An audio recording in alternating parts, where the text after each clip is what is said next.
নমস্কার, আমি স্বর্ণকমলিকা চক্রবর্তী। আমার লেখা যে গল্পটা এখন পড়ব সেটার নাম হচ্ছে হানিমুন। লোকটা বলল, গরম কাওয়া খান, খুব ভালো লাগবে।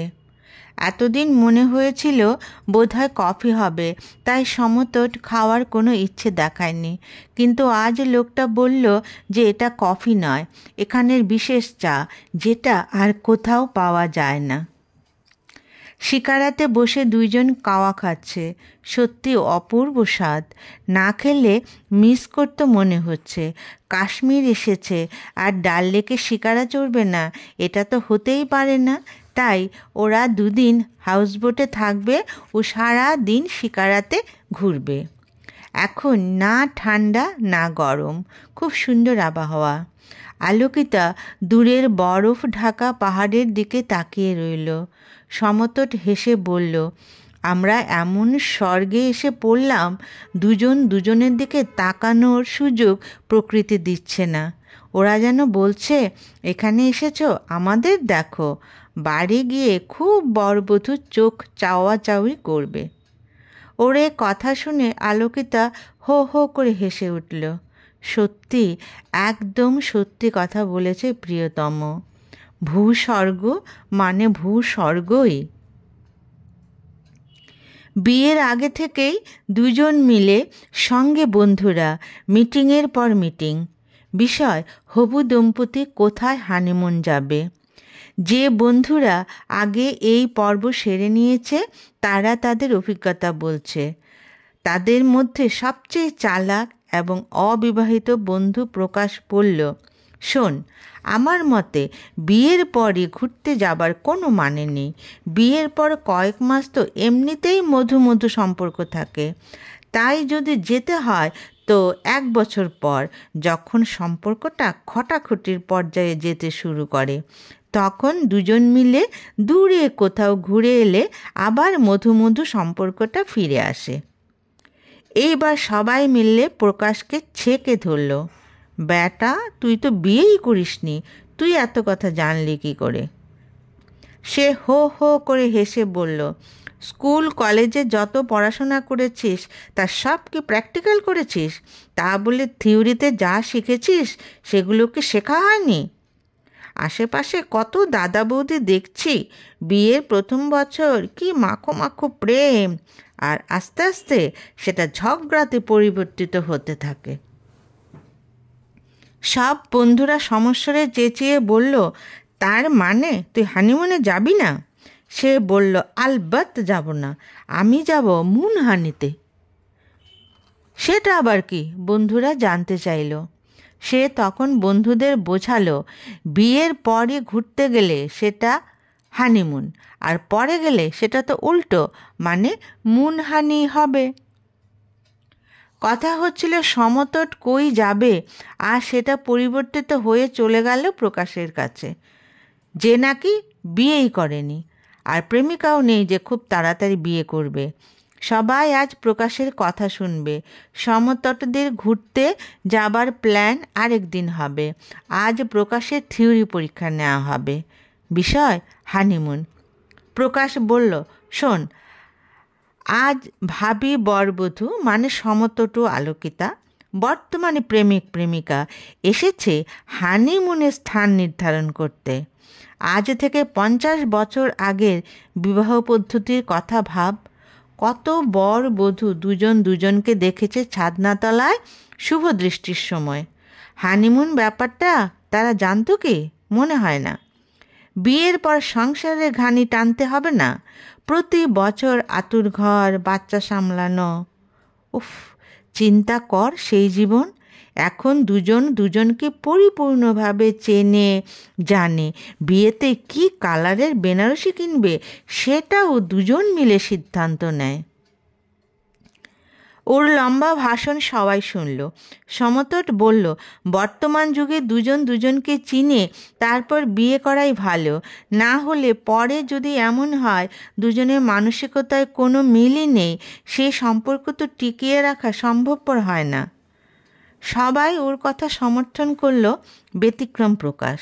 যাই হোক, রাত হয়ে যাচ্ছে, অসমাপ্ত আড্ডা হলো, সবাই যার যার বাড়ির দিকে রওনা দিল। সে তো প্রেম করা পছন্দ করে না, তাই সে পুরনো পদ্ধতিতেই চলবে। আলোকিতা মনে মনে প্রকাশের ব্যাপারটা চিন্তা করছে। সত্যি তো, তখনকার বিয়ে আর এখনকার বিয়ে কোনো মিল খুঁজে পাওয়া যায় না। ওর ঠাকুমার 7 বছর বয়সে বিয়ে হয়েছিল, খুব বেশি বছরের ব্যবধান তো নয়, সব কিছু কেমন বদলে গেল। এখন মা যেন বিরাট বাঁচা বেঁচেছে, মেয়ে নিজেই নিজের বর খুঁজে নিয়েছে, তাদের আর কষ্ট করে পত্রিকাতে বিজ্ঞাপন, একে তাকে অনুরোধ করা, একটা ছেলে দাও না গো আমার মেয়ের জন্য, এসব করতে হয়নি। সমতট পাত্র হিসেবে মন্দ নয়, অতএব মেয়ে যেদিন বলবে যে বিয়ে করব, প্রস্তুতি শুরু করো, সেই দিনই বাবা মা বিয়ের তোড়জোড় শুরু করবে, এখন নয়। আলোকিতাকে বিয়ের কোনো ইন্টারভিউ বোর্ডে বসতে হয়নি, যেখানে পাত্রপক্ষ চা মিষ্টি পান খেয়ে পাত্রীকে বাঘা বাঘা প্রশ্ন করে উত্তর দিতে না পারলে বিয়ে বাদ। সত্যি ভাবতেও কেমন যেন লাগে ওর, কিন্তু আবহমান কাল ধরে এই প্রথা তো চলছিল, এখনও অনেকে সেই নিয়ম ভেঙে বেরিয়ে আসতে চায় না, আবার অনেকে সেই নিয়মটাকে ধরে রেখেছে। এইভাবে যদি প্রতিটা মেয়ে নিজেকে তেমনভাবে তৈরি করতে পারত, তবে বাবা মায়েদের অনেক কষ্ট চিন্তা লাঘব হতো। এখনও যে অনেক পরিবার সেই পুরনো পদ্ধতিটাকে আঁকড়ে ধরে রেখেছে, যেটা থেকে ওরা বেরিয়ে আসতে চাইছে না। 1 নাম্বার উদাহরণ হচ্ছে প্রকাশ। সে প্রেমও করবে না, বিয়ের আগে মেয়ে দেখা প্রশ্নই ওঠে না। বেশ কিছুদিন কর্মব্যস্ততায় বন্ধুদের সাথে সাক্ষাৎ হয়নি, সমতটের সাথে ফোনেই কথা হয়েছে। আজ বলেছে ছুটির পর সবাই একটু একসাথে কোনো একটা রেস্টুরেন্টে খাবে। কাল ছুটির দিন, তাই একটু রাত করে ফিরলেও কোনো টেনশন নেই, পরদিন তো ভোরে ওঠার তাগাদা থাকবে না। উফ, সকালে ঘুম থেকে উঠে অফিস যাওয়া, এত আরামের ঘুমটা যে ছাড়তে হয়, এটা বড় কষ্টের, কিন্তু চাকরি করলে তো এইটুকু কষ্ট সহ্য করতেই হবে। প্রকাশের বউ চাকরিরতা হবে না, সে চাকরিরতা মেয়ে বিয়ে করবে না, কি মজা হবে ওর, সকালে অনেকক্ষণ ঘুমোতে পারবে। সমতট আর ওর বন্ধুরা সবাই পৌঁছে গেছে, ব্যতিক্রম প্রকাশ, সে না এলে তো সবই অপ্রকাশিত অবস্থায় থেকে যাবে। ফোন করলেও লাইন যাচ্ছে না। কি হলো বেচারির? এত বড় বড় ভাষণ কে দেবে সে ছাড়া? খাবারের অর্ডারও দেওয়া যাচ্ছে না, কারণ প্রকাশ। সবাই টেবিলে খালি মুখে কি করে বসে থাকবে? অফিস থেকে এসেছে, খিদেও পেয়েছে, তাই শুধু চায়েরই অর্ডার দিল। এখন আস্তে আস্তে চা খেতে শুরু করা যাক, এর মধ্যে সে নিশ্চয়ই চলে আসবে। সবার চা খাওয়া অর্ধেক হয়েছে, মঞ্চে প্রকাশের আগমন, সঙ্গে একজন। কে সে? সবাই চা খাওয়া ভুলে গেছে, কিন্তু মুখ হা হয়ে আছে। সে বলল, আগে দুজন বসি, তারপর কথা। আলোকিতা বলল, বসো, আমরা তোমাদের অপেক্ষায় খাবারের অর্ডার দিতে পারিনি। প্রকাশ নিজে থেকে খাবারের অর্ডারটা দিল, কিন্তু মুখ খুলছে না। সমতট বলল, কিরে, মুখটা কখন খুলবি? তোর জন্য আমরাও কোনো কথা বলতে পারছি না। সবাইকে অবাক করে দিয়ে প্রকাশ বলল, প্রথমেই পরিচয় পর্বটা সেরে নেই। ও হচ্ছে আমার সহকর্মী, এ নিয়মেই চলছিল, কিন্তু সেই নিয়ম আরও বর্ধিত হয়েছে।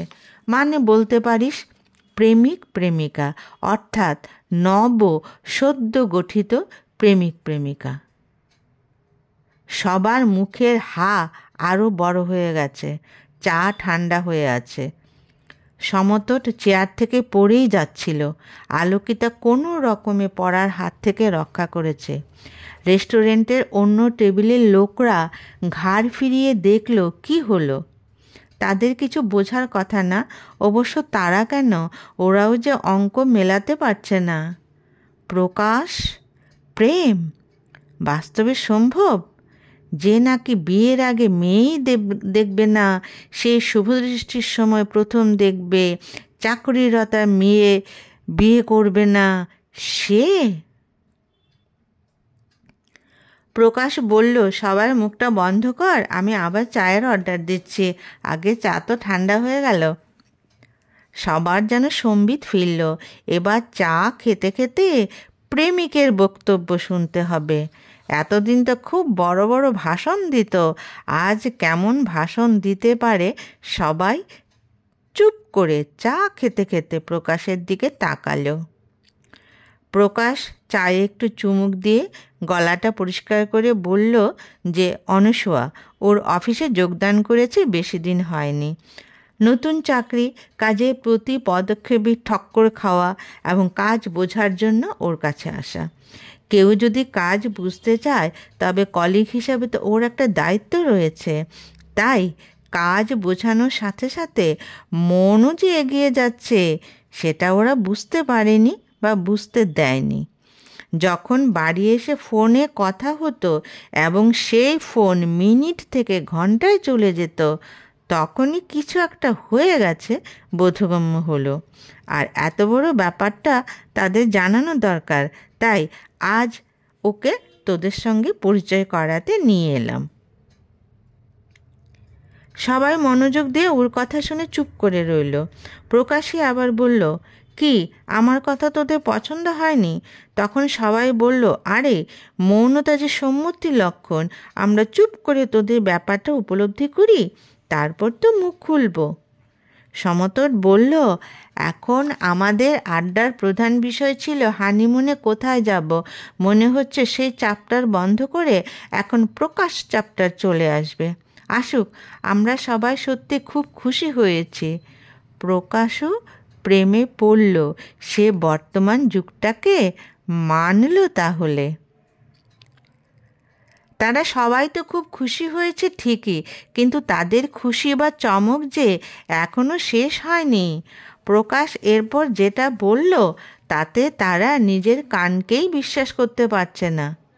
সত্যি বলছে সে, প্রেমিকাকে নিয়ে এসেছে, অতএব মিছে কথা বলবে কেন?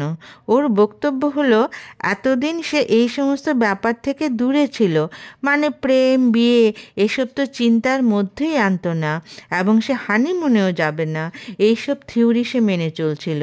কিন্তু অনসূয়া যে প্র্যাকটিক্যালি ওর সব তথ্য পাল্টে দিল। ওর সঙ্গে পরিচয়ের পর থেকে সে যে মনের দিক থেকে উড়ুহুড়ু হয়ে গেছে, এবং অনসূয়ার বাড়ির বক্তব্য হচ্ছে তাড়াতাড়ি বিয়ে করে নিতে হবে, কারণ ওর ঠাম্মা নাত জামাই দেখতে যায়। ওর শূন্যতা লাগে মনে, অতএব সমতদের বিয়ের কিছুদিন পরই সে বিয়ে করবে। এবং একটু থেমে বলল, হানিমুনে যাবে তাদেরই সঙ্গে, মুনহানিতে নয়। কোথায় গেল মুনহানি? প্রকাশ কি সে আগের প্রকাশ? থিওরি আর প্র্যাকটিক্যাল যা সম্পূর্ণ বিপরীত হয়ে গেল। সমতটি বলল, কিরে মধুচন্দ্রিবা, কোথায় যাবি ঠিক করেছিস? আমাদেরটা তো এখনও ঠিক হলো না রে।